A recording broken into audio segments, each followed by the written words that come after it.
Salamo favalo amin'ny telopolo. Salamo nataon'i Davida ho fampatsiarovana. Andriamanitro, aza ny fahatezeranao no hananaranao ahy, ary aza ny fahaviniranao no hamaizanao ahy. Fa mitsatoka amiko ny zana-tsipikanao, ary manindra mafy ny tananao. Tsy misy fahasalamana ny nofoko noho ny fahatezeranao. Tsy misy tsy marary ny taoloko noho ny fahotako. Fa ny heloko efa mihoatra ny lohako, tahaka ny entana mavesatra izy ka tsy zakako. Maimbo sady miady ny feriko noho ny adalako. Mitanondrika sy mijoretra indrindra aho, ary misaona mandrakariva.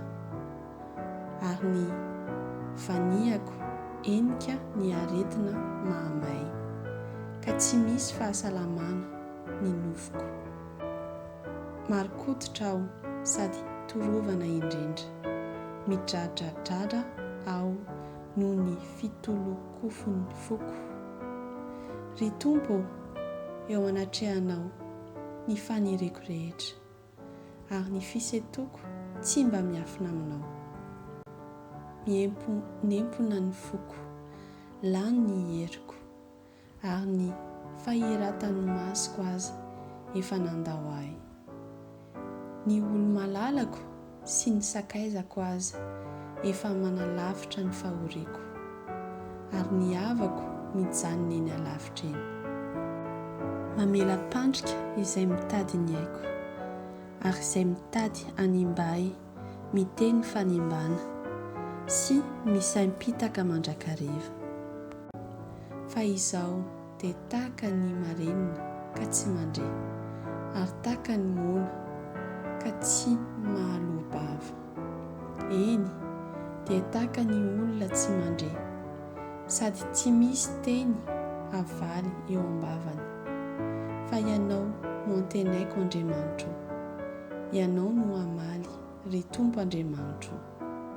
Fa hoy izaho, sao dia hifalian'izy ireo anie aho, ary raha mibolisatra ny tongotro dia hireare amiko izy.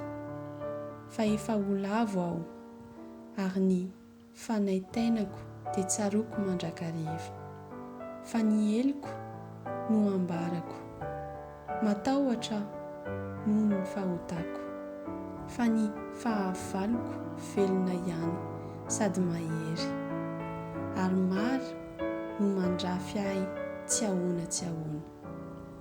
Ary mamaly ratsy ny soa izy ireo ka mandrafy ahy noho ny valiny fanarahako ny tsara. Aza mahafoy ahy, Andriamanitro, ry Andriamanitro, aza manalavitra ahy. Faingana hamonjy ahy, ry Tompo, mpamonjy ahy eo.